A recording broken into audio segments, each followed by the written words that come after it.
Sejam bem-vindos ao Fala Meu Doutor, um podcast de assuntos interessantes e pessoas relevantes. Eu sou Roberto Robaldo, médico proctologista, e ao meu lado tenho o grande colega... Eu sou Henrique Zackson, médico urologista, e hoje temos a honra e o prazer de receber a doutora Danise Sena.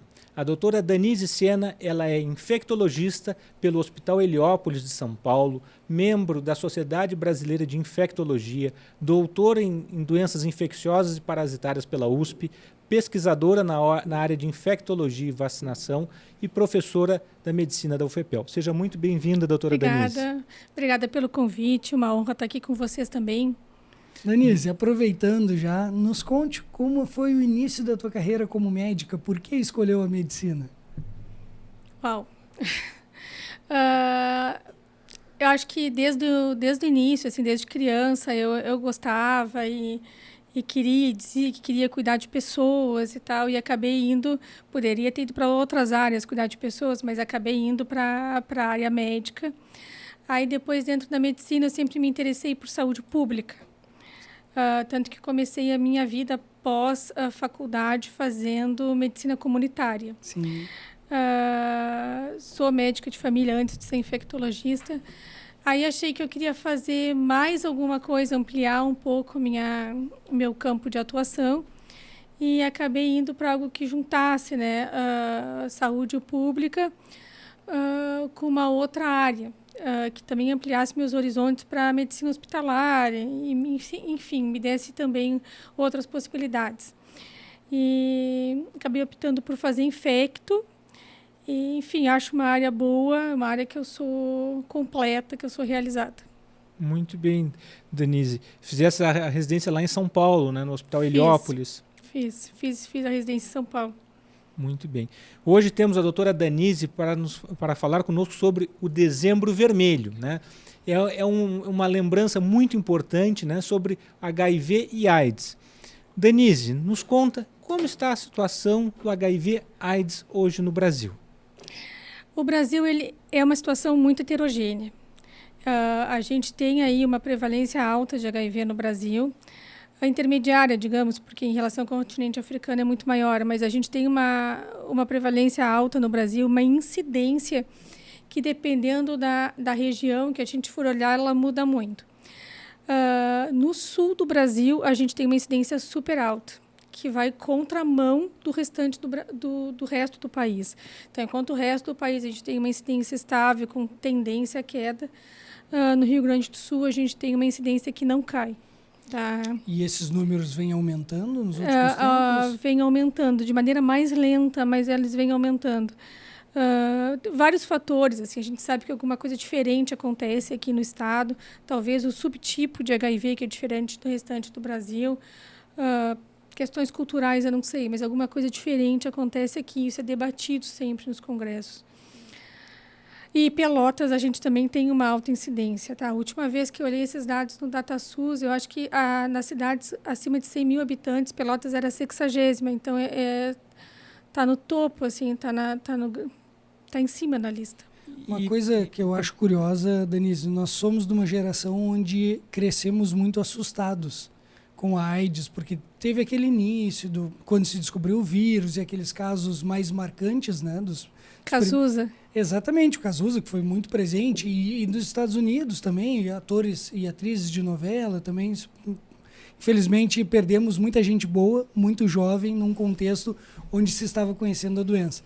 E eu acho que as nossas gerações cresceram com mais medo e mais respeito às consequências que poderia ter da aquisição do vírus. Tu acha que hoje em dia as gerações já estão menosprezando um pouco a doença? A gente acaba sendo refém do sucesso do tratamento. É paradoxal, mas na década de 80, 90, a gente tinha um tratamento muito inicial ainda, com uma droga única, com AZT ou nada na época do Cazuza. Então, a gente realmente tinha muito medo porque não existia nada que a gente pudesse fazer.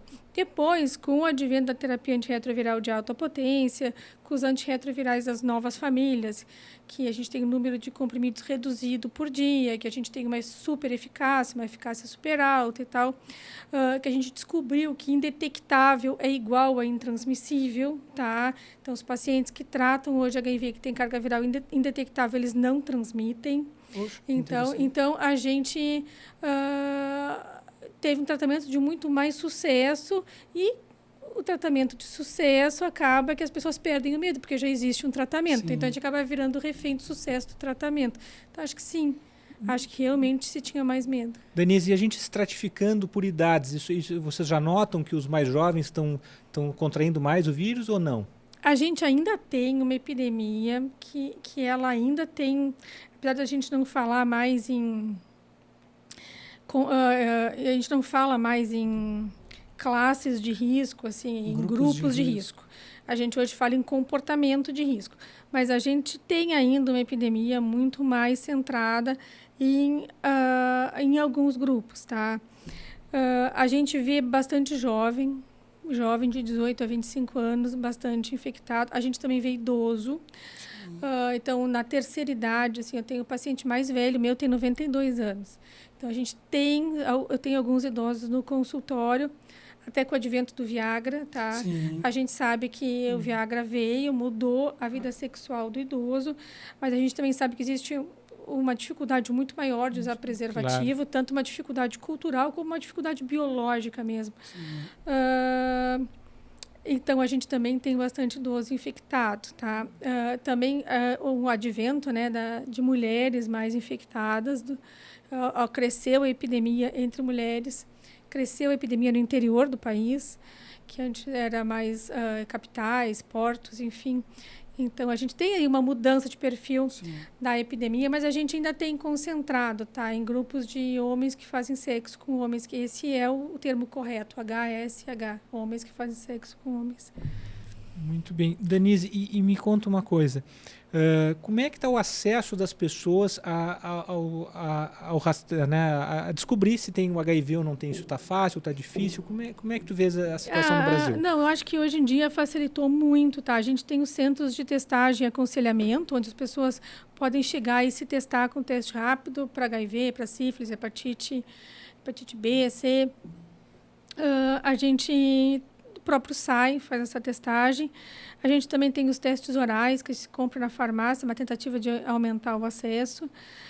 Então, o acesso existe, precisa que as pessoas se testem realmente. Sim. Talvez chegar nos grupos mais vulneráveis e com um perfil social e financeiro mais complicado para se locomover até esses locais. Tá? Denise, bom, um dos nossos assuntos hoje é a profilaxia pré-exposição, a PrEP. Tá? Esse é um assunto muito, né, comentado até na imprensa leiga, isso aí, né? O que é a PrEP? Tá, eu só queria fazer um comentário antes de explicar o que é PrEP. Então, assim, prevenção do HIV, a gente fala em mandala de prevenção, que são várias camadas, como um queijo suíço. Quando você corta, você acha um buraco, certo? Você vai botando outra camada e vai tapando os buracos, mas não tapa nunca. Então, sempre vai aparecer um buraco. A prevenção do HIV é isso também. Tu vai colocando camadas de prevenção. Então, usar preservativo é uma camada. Tratar doenças sexualmente transmissíveis é outra camada. Número de parceiros acaba sendo também uma proteção, quanto menor. Mas o comportamento sexual, de maneira geral, que ele precisa ser protegido. Duas dessas camadas de prevenção é a falada PEP e PrEP. Isso. Elas são medidas de prevenção, junto com o tratamento do HIV propriamente dito, que indetectável é igual a intransmissível. Antigamente, a gente usava tratamento dependendo das células de defesa, que é o CD4. Hoje em dia, a gente não faz mais isso. A gente trata todo mundo que tem HIV positivo, porque a gente sabe que tratar o paciente, além de prevenir comorbidades mais adiante, também diminui a transmissão. Interrompe cadeia de transmissão. Tá? Então, a gente trata todo mundo. Tá? Esse uma das camadas de prevenção. Aí, depois, a gente tem a PrEP e a PEP. Antes de entrarmos, desculpa te interromper, eu acho que talvez quem esteja nos assistindo tenha algumas dúvidas bem básicas que são importantes nós esclarecermos agora. Eu vejo que a população se confunde muito entre a diferença de AIDS e HIV. Qual que é a diferença de uma coisa e da outra? HIV é quando você é diagnosticado com sorologia positiva para HIV. Com o vírus no corpo. Tu tem o vírus, tá? Tu tem sorologia positiva, pode ou não ter carga viral. Ela pode ser baixa ou alta, dependendo do momento que você pegar. AIDS é quando você tem doença oportunista pelo HIV. Porque o que o HIV faz? Ele diminui as células de defesa TCD4, que são linfócitos, e porque ela invade essas células se transformam em reservatórios e fábrica de vírus e elas acabam morrendo. Tu diminui a defesa do organismo, a defesa celular. E como tu diminui a defesa celular, tu aumenta a chance de fazer infecções que a gente chama de infecções oportunistas, que não faria se não tivesse essa quebra de CD4.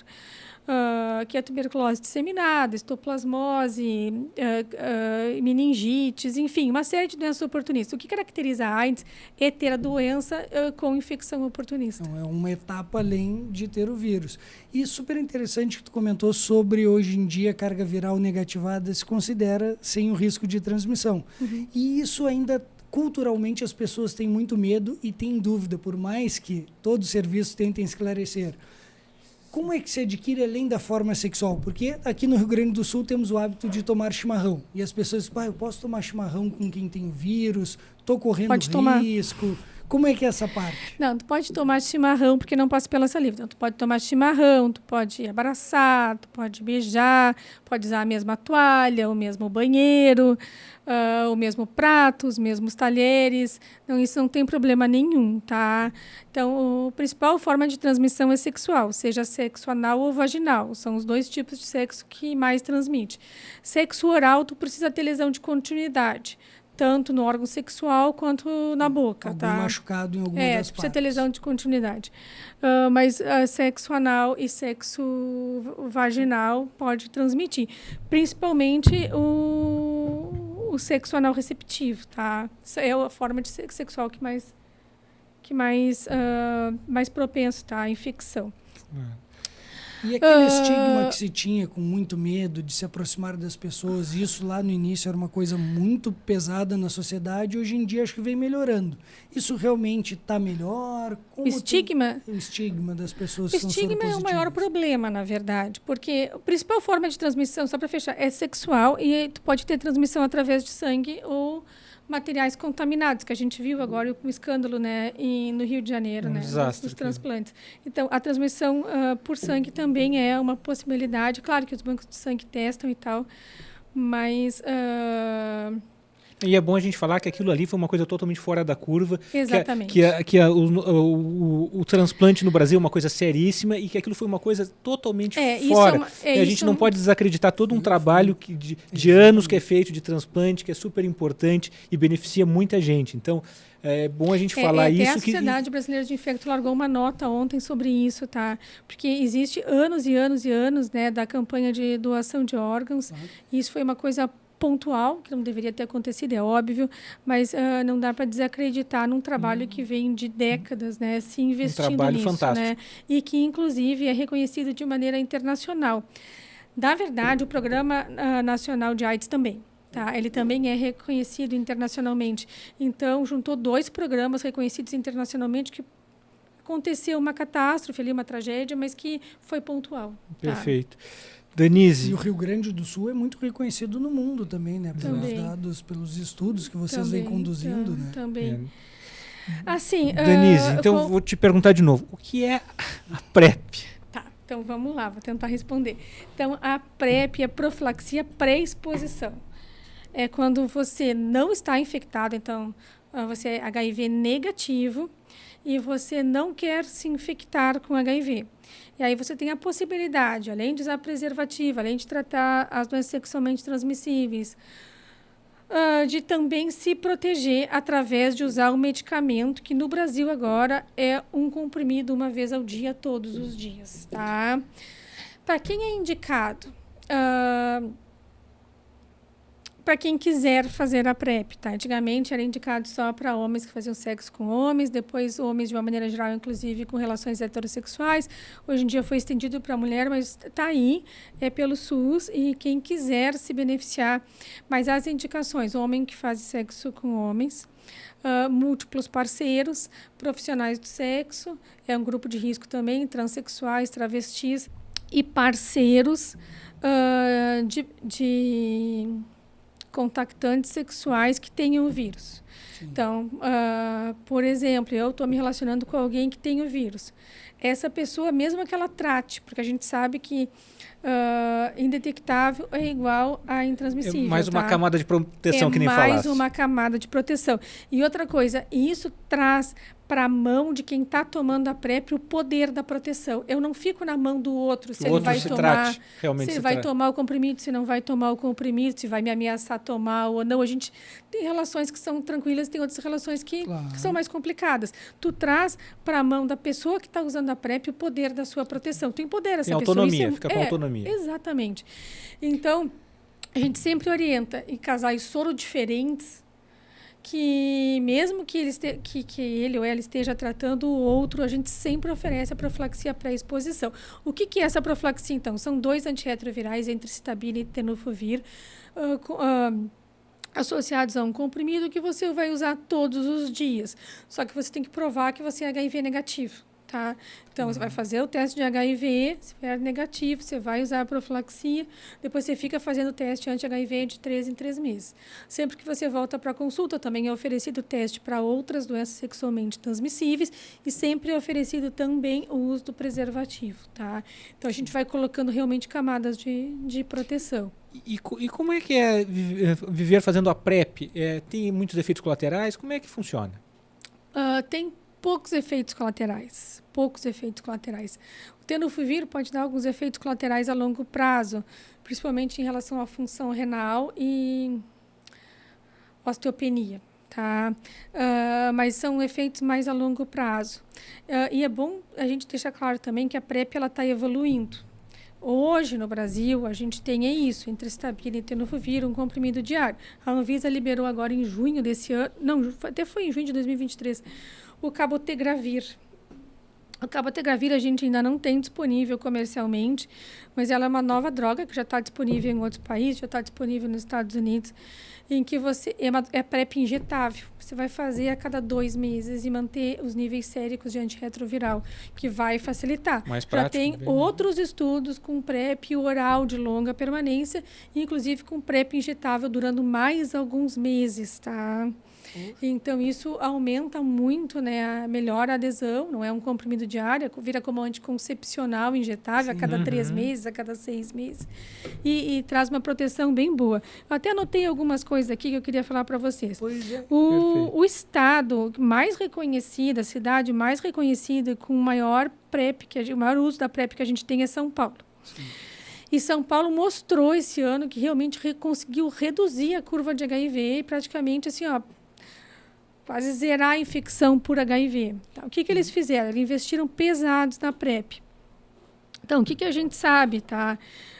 Tem 2 estudos principais. Assim. Um deles mostrou que reduz o risco de contrair HIV em 75%, tá? Dos pacientes que usam a PrEP. Outro que estratifica por comunidade em relação ao IPREX, o estudo IPREX, que coloca que homens que fazem sexo com homens e mulheres trans reduziram em 82% a chance de contrair HIV. Muito importante, resultado importante, 82%.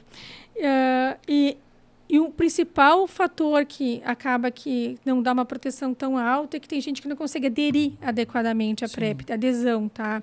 Mas entre indivíduos que tinham nível sérico detectáveis da droga, ou seja, tinham adesão, realmente estavam usando, a redução de novos diagnósticos de HIV em quem estava usando PrEP chegou a 95%. Então, é realmente muito importante, uma medida muito eficaz. A melhor medida para a prevenção de HIV que a gente tem atualmente é a PrEP, tá? é muito superior ao uso de preservativo, é muito superior a qualquer outra medida. Tá? E quem está nos assistindo agora se identificou numa dessas situações que falamos sobre a indicação de PrEP e tem interesse nisso. Como ele deve proceder? Quem ele procura? Tá. Então, pode procurar pelo SUS, tá? No SUS é no ambulatório de HIV da Faculdade de Medicina da UFPEL, ali no Paliteiro, na lateral da rodoviária. Só chegar ali e dizer que quer marcar uma consulta no ambulatório de PrEP e vai marcar. Não precisa ser encaminhado pelo posto de saúde. Não precisa ser encaminhado por ninguém, é porta Ótimo. aberta, tem Excelente. acolhimento, tá? Fantástico, fantástico. E já sai com a consulta marcada, e é em seguida, não demora muito. E se quiser fazer privado, pode fazer também. Vende PrEP em farmácia, o custo não é alto, em torno de R$100 por mês. E consegue fazer o acompanhamento no consultório e comprar a medicação na farmácia também. Os convênios têm autorizado também? A medicação? Não, é via oral. É via oral, é só comprando pelo SUS. E quanto tempo depois de estar usando a PrEP que esse paciente já vai estar com a proteção da PrEP? Essa é uma pergunta importante, tá? No mínimo 7 dias, tá? 7 Da PrEP dias. oral. No mínimo 7 dias para depois, então, realmente tu ter efeito da PrEP. Então, 7 dias usando, depois tu tem um efeito. E com essa facilidade e com essa eficácia da utilização, tem reduzido o uso de camisinha, de preservativo? Essa é uma pergunta recorrente. Todo mundo pergunta isso. No início se tinha medo, né? A população civil, de uma maneira geral, tinha medo que isso fosse um incentivo a não usar preservativo. Mas o que se viu é que não, que as pessoas que estão preocupadas em se proteger, elas sobrepõem camadas de proteção, tá? Então, elas acabam indo lá para se proteger, acabam fazendo os testes de DST, acabam levando a camisinha gratuita também e acabam usando mais preservativo do que quem não faz a PrEP, que não usa nada e acaba não usando nada. E essa consulta a cada 3 meses acaba sendo um reforço de estímulo, que se cuide também. Exatamente. Né? Isso é uma coisa interessante sobre esse acolhimento dos serviços de infectologia. Como é a dinâmica? Esse paciente que está assustado, que teve um diagnóstico agora de HIV, né, fez o teste, desses testes rápidos, suspeitou. O que ele deve fazer? Quem ele deve procurar? E como é o início desse tratamento? O serviço do SAI, da UFPEL, ele é porta aberta, tá? Se chegar lá, vai ser acolhido. Nem sempre vai ter consulta médica para o mesmo dia, mas vai ser acolhido pela assistente social, vai ser acolhido pela psicóloga. A gente tem equipe multidisciplinar, tá? Tem enfermeiro, assistente social, psicólogo, médico. Então, vai ser acolhido. E se não for atendido pelo médico no mesmo dia, será marcado para daí a 1, 2, 3 dias, mas vai ser atendido rapidamente, pelo menos a primeira consulta, tá? A gente não tem grandes demandas reprimidas, apesar de ser um ambulatório bem grande. E aí vai chegar lá, o exame de CD4, carga viral, faz pelo SUS, os exames laboratoriais também, a gente consegue fazer tudo pelo Sistema Único de Saúde. A terapia antirretroviral já sai com o paciente, já vai sair. Ótimo. A ideia hoje é que se inicie terapia antirretroviral nos primeiros 7 dias após o diagnóstico, tá? Então, quanto mais precoce, melhor. Então, eventualmente, a gente pede algum exame antes e tal, mas rapidamente vai sair com a terapia antirretroviral, que pega na farmácia do SUS. Ali a gente tem uma farmácia específica para antirretroviral, onde as farmacêuticas também são treinadas para orientar todo o processo de assistência farmacêutica ao paciente mesmo. Parte burocrática das medicações. E mesmo as orientações Como tomar, também, né? elas são treinadas para orientar os pacientes, até em relação a evento adverso, em relação à tomada das medicações, dúvidas e tal. Ótimo. Elas fazem toda a orientação farmacêutica. E esse paciente já sai com a medicação, vai usar, depois tem os retornos marcados, agendados, e tem um suporte psicológico, emocional? Se tem suporte psicológico. Tem psiquiatra, inclusive, para os casos mais graves.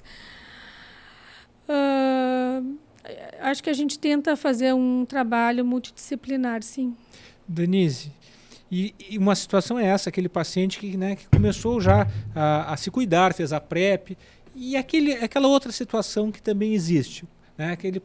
Aquela paciente que teve uma relação e daqui a pouco a camisinha estourou, daqui a pouco teve uma relação desprotegida. O que fazer? Tá. Henrique, a produção está nos cobrando. Enquanto a doutora Danise toma uma aguinha, vamos agradecer os patrocinadores. Vamos lá. Produção, já vamos agradecer. Então, inicialmente agradecer o laboratório Roger Pérez, há 90 anos, prezando pela sua saúde. O Roger Pérez tem uma estrutura tecnológica automatizada em exames bioquímicos e hematológicos, dessa forma garantindo agilidade, precisão e eficiência no resultado dos seus exames.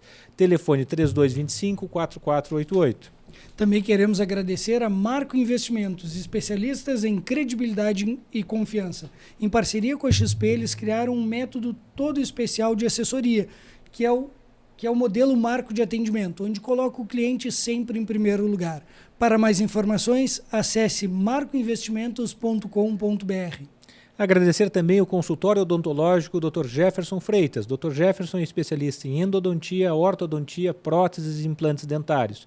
Atua tanto na parte funcional como na parte estética. Telefone 999-830444. Mais um dos nossos parceiros é a UP Imóveis, a imobiliária que mais cresce em Pelotas e região. A UP tem 2 unidades aqui na cidade de Pelotas. 3 unidades, 2 no centro e uma no Parque Una, que é uma unidade muito bonita, estão todos convidados a visitar. Para entrar em contato com eles, ligue pelo 53 3307 0251 ou acesse uprealiza.com.br. Agradecer também a CleanRad, Clínica Radiológica, referência em confiança e tecnologia. A CleanRad realiza tomografias, ressonâncias e muitos outros exames de imagem. Garanta a segurança nos cuidados com a sua saúde. Ligue 3225-2233 e agende seus exames com a CleanRad. Pessoal, quando o assunto é interessante como esse de hoje, nós já partimos direto, começamos a descarregar diversas perguntas para a doutora Danise, mas eu gostaria de fazer um disclaimer. Vocês vão notar que nós, em alguns momentos, apesar de sermos médicos, cirurgiões, fazemos algumas perguntas básicas, porque talvez seja a sua curiosidade aí do outro lado. Então aproveite, nos mande as suas dúvidas, seus comentários, já pare um minutinho, curta esse vídeo, se inscreva em nosso canal, isso é muito importante para que essa plataforma identifique que tem valor no conteúdo que estamos gerando e assim vai distribuir para muito mais pessoas. Portanto, continue conosco, compartilhe, mande no grupo de WhatsApp, eu tenho certeza que tem pessoas lá que se interessarão muito por esse assunto. Muito bem, Roberto. Danise, então... Tá, antes, tu me perguntou sobre a PEP, que é a profilaxia pós-exposição. Teve uma proteção desprotegida. Eu já vou responder. Eu só queria, para fechar o assunto da PrEP, tá? Perfeito. Que tu não perguntou. Mas existe uma coisa que eu tenho certeza que quem está assistindo tem dúvida, que é a PrEP sob demanda. Já ouviram falar? Fala para nós, então, como Danise. funciona? Tá, a PrEP sob demanda é o seguinte. Então, assim, você vai planejar suas relações sexuais. Você não toma PrEP, mas hoje de noite você vai sair, você quer ter relações sexuais, tá? Você não quer usar preservativo, você acha que você não vai usar porque você bebe, você esquece, enfim, por N motivos, tá? Enfim, você vai sair e vai ter suas relações sexuais. Você pode planejar a PrEP. Tá? Então, você vai tomar 2 comprimidos de PrEP 2 a 24 horas antes da sua relação sexual planejada de risco. Tá? Depois, você vai tomar um comprimido 24 horas após e depois 48 horas após. É isso que a gente chama de PrEP sob demanda, 2 mais 1 pós-relação. Tá? Repete para nós, então. 2 comprimidos. Aí você vai tomar 2 comprimidos de PrEP entre 2 a 24 horas antes dessa relação sexual de risco. Certo. Depois você vai tomar um comprimido 24 horas depois e outro comprimido 48 horas depois da relação. É bem prático, né, Isso Danise? isso é PrEP sob demanda. Isso diminui bastante a chance, não é tão eficaz quanto a PrEP todos os dias, mas diminui bastante a chance de contágio por HIV. E ele é especificamente útil para homens, tá? Para mulheres, a eficácia não é boa, tá? Porque a gente tem aí uma ação de estrogênio que atrapalha um pouco a absorção da PrEP. A gente realmente precisa dos 7 dias, tá? Para a mulher, para ter dose acumulada. Em homem, tu consegue uma ação um pouco mais rápida do que os 7 dias. Então, para homem, a PrEP sob demanda é bem interessante, tá? É bem interessante e é uma camada de proteção que está disponível. Está disponível para ser feita, tá? Danise, então eu vou te perguntar, aquele paciente, aquela pessoa, né, que teve uma relação desprotegida, não estava imaginando que ia ter, ou daqui a pouco o preservativo estourou, o que fazer? Tá. Então, você teve uma relação desprotegida, é a mesma coisa do acidente ocupacional no hospital. Tá? Se você se picou com alguém com agulha que era HIV positivo, se teve uma relação desprotegida, é mais ou menos a mesma coisa. Você tem acesso à PEP, que é a profilaxia pós-exposição. A profilaxia pós-exposição, ela é indicada para alguém que algum acidente ocupacional que tenha contato com o paciente HIV positivo. E no caso da relação sexual, se você tiver o status da pessoa sabidamente positivo ou desconhecido. Eu não sei, não lembro. Não tem mais acesso à pessoa daqui a pouco? Eu não tenho mais acesso a essa pessoa, eu não conheço essa pessoa, foi algo muito pontual, enfim. E você desconhece o status sorológico, você tem acesso à PEP, inclusive pelo SUS, viu, gente? Você pode, é dispensado na UPA e é dispensado no pronto-socorro. Porque é muito mais fácil prevenir que essa pessoa tenha HIV do que pagar o tratamento a vida inteira pelo Sistema Único de Saúde. A gente quer prevenir, tá? Então, assim, pode pegar na UPA ou pode pegar no pronto-socorro. Se for horário comercial dia de semana, pode pegar no SAI, inclusive, tá? E aí você tem acesso... Só que a PEP, ela é diferente. Quando eu falei da PrEP, são 2 medicamentos, Citabina e Tenofovir. A PEP, ela é com o medicamento que a gente trata. Tenofovir, Lamivudina e Dolutegravir por 28 dias, tá? Principalmente começar dentro das primeiras 72 horas, pós-acidente ou pós-relação sexual desprotegida. Se for quanto mais cedo, melhor. Se for dentro das 24 horas, melhor, mas no máximo até 72 horas. E tu vai estender esse tratamento por 28 dias, tá? E a efetividade é boa? É boa, tá? É boa. A tua chance de contrair vai para pouco menos de 1%. Então, a efetividade também é boa. Então, é importante o pessoal que está nos escutando, daqui a pouco teve uma relação desprotegida, sabe que tem essa alternativa.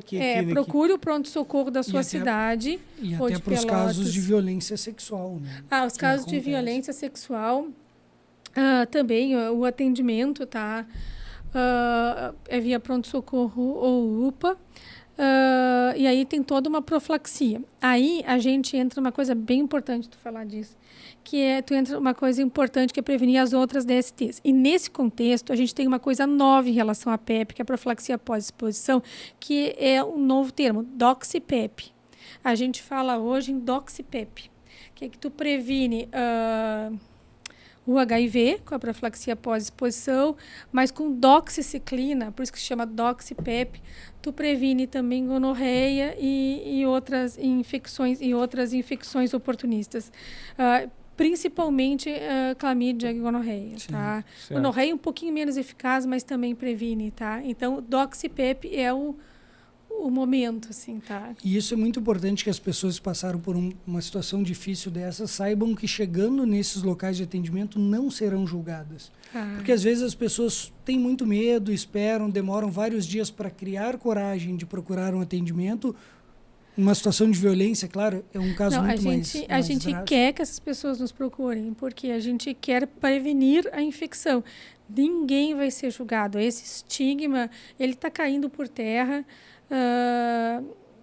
Eu sempre falo que é importante as pessoas nos falarem exatamente o que aconteceu, que a gente entende, não vai julgar ninguém e que a gente sabe que prazer é importante.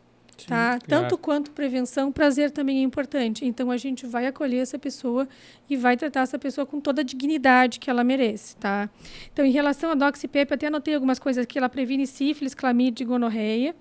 É 200 miligramas dose única e ela diminui o risco de sífilis em 77% a 87%, de clamídia em torno de 80% e gonorreia um pouco menos, em torno de 50%, tá? São Mas é uma proteção a mais, tá? Sim, é uma proteção a mais, com certeza. Então, existe essa possibilidade. Muito bem. Puxa, super interessante. Eu acho que das DSTs... hoje em dia chamadas de ISTs, são outras situações que teremos que marcar um outro dia para conversarmos sobre esse assunto. Com certeza. E só para deixar um gancho, para deixar a curiosidade na nossa audiência, as DSTs têm aumentado também ao longo da vida, junto com esse aumento crescente do HIV? Sim. O que a gente sabe? A gente sabe, inclusive, que sífilis é um marcador de desenvolvimento social. Então, quando tu vê lá a crise econômica do Brasil, que começou lá em 2008, 2008, 2012, ali que começou uma crise econômica maior e tal, é muito claro no gráfico, você vê as DSTs aumentando, principalmente sífilis, tá? Então, sífilis é também um marcador socioeconômico, cultural e financeiro do país, tá? Então, passa por grandes crises, vai aumentar as ISTs, tá? Então, a gente vem realmente vendo também uma maior aumento. Mais diagnósticos. Só que, claro, em alguns grupos, né? Porque, por exemplo, sífilis neonatal é uma coisa que praticamente tu não vê mais, porque você espera que tenha um pré-natal, e aí hoje é testado e é tratado no pré-natal. Então, algumas bolhas, né, que você tem mais controle de saúde, você não vê. Sim. Mas em outras populações, sim. Adultos jovens, por exemplo, aumentou. Daí a importância da saúde comunitária, né? Que às vezes é aquele ombro amigo que está no dia a dia na vida das pessoas. Exatamente. Assim, quando você passa pela medicina comunitária e por uma consulta de prevenção, principalmente entre jovens sexualmente ativos, isso tem que ser abordado em algum momento. Perfeito. Danise, a gente sempre gosta de pedir que vocês compartilhem conosco uma história de sucesso, uma história onde o tratamento modificou a vida dos pacientes. Para quem está em casa te assistindo, talvez se identifique e crie esperança, tenha o ímpeto de buscar ajuda e mudar de vida. Nos conta um caso de sucesso no tratamento da infectologia, principalmente associado com HIV ou com AIDS. A gente tem muito caso de sucesso, viu? A gente tem muitos. Na verdade, hoje a gente tem a maioria dos casos são de sucesso, porque HIV é considerado hoje uma doença crônica, tá? Que a gente trata talvez com mais facilidade do que outras doenças crônicas, tá? O antirretroviral hoje, com o advento do Dovato, eu acho que eu não falei isso também, mas é um comprimido único por dia. Então, a gente tem uma doença crônica, se trata com um único comprimido por dia. Mas tem muitos casos, assim, tem casos de...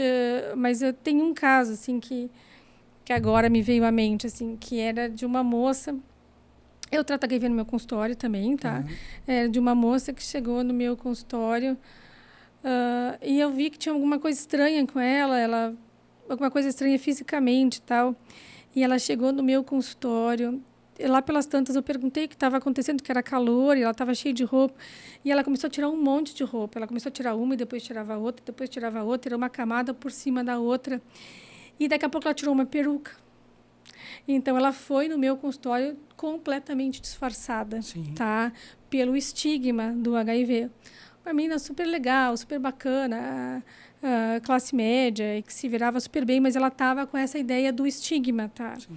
Então, ela não queria que ninguém visse ela entrando no meu consultório. Eu atendo de tudo no consultório, não atendo só HIV, e tem outros médicos que atendem comigo que também não atendem HIV, mas ela estava com muito medo de ir lá e ser vista, e ela chegou nessa situação psicológica, tá? E eu falei para ela que não, que as coisas não eram assim, que ela ia tratar, que agora talvez ela não estivesse vendo luz no final do túnel, mas ela existia, e que logo a seguir ela ia se adaptar com o diagnóstico, ia colocar isso dentro da rotina dela, e que ela ia poder fazer o que ela quisesse na vida dela. Ela pode ter filhos, tá? Isso é uma dúvida. Pode ter filhos, os filhos nascem HIV negativos, tá? Então, pode ter filhos, pode estudar, pode morar fora do país. Eu também mando alguns comprimidos para os Estados Unidos de gente que está fazendo mestrado, doutorado, sei lá. Então, assim, pode fazer o que quiser da sua vida. A vida, ela é normal. Só que esse primeiro impacto, onde você lida com o teu próprio preconceito, com as tuas próprias convicções, às vezes, ele é muito forte. Mas essa menina, ela ficou super bem. Depois, com o passar das consultas, não foi tão simples, mas pelo menos ela se livrou da peruca inicialmente. Mas com o passar das consultas, a coisa foi indo. E depois essa paciente ficou super bem, carga viral indetectável, conheceu o marido aceitou, muito mais fácil, provavelmente, do que ela aceitou o diagnóstico dela própria. Tiveram um filho lindo e tudo, e a vida seguiu. Sim. Porque a vida segue, a gente se adapta a esses desafios, e a vida, ela segue. Perfeito. Poxa, muito legal. Que mensagem, hein? Muito legal. Não, o episódio de hoje, importantíssimo, um episódio de alta utilidade pública e um episódio muito bonito. E até porque muitas pessoas não sabem que existe o Dezembro Vermelho, que é um mês de conscientização. Claro que nós estamos o ano inteiro trabalhando sobre esse assunto, mas é importante ter essas campanhas. Muda lá no serviço de vocês? Tem mais procura nesse período? A gente tenta fazer uns mutirões de diagnóstico e tratamento, chamar a atenção. Excelente. Henrique, e quem quiser consultar com a doutora Denise? Como te encontram, Denise? Me encontra, se quiser consultar pelo SUS, eu atendo pelo SUS também, junto à universidade e aos alunos, tá? Que aí eu atendo no SAI, ali no Paliteiro também, uma vez por semana, e atendo também no consultório os pacientes convênio privado. Vou deixar o número. O Paliteiro é o ambulatório da Universidade Federal de Pelotas. É da Faculdade de Medicina da Universidade Federal de Pelotas. E o teu consultório? O meu consultório, o telefone é 99162-6385, eu atendo HIV lá também. Excelente. Pessoal, quem não conseguiu anotar o telefone, mandem mensagem para a gente passa o telefone da doutora Denise. É muito importante que essa mensagem se estenda por toda a nossa sociedade. É isso aí, pessoal. Foi um prazer ter a doutora Denise hoje conosco. Por hoje era isso. Nos acompanhem em todas as mídias, principalmente no YouTube, onde os nossos episódios estão inteiros, né? Sempre terças-feiras, às 19 horas. Um abração, pessoal. Nos vemos por aí. Boa noite, um abraço. Obrigada, pessoal.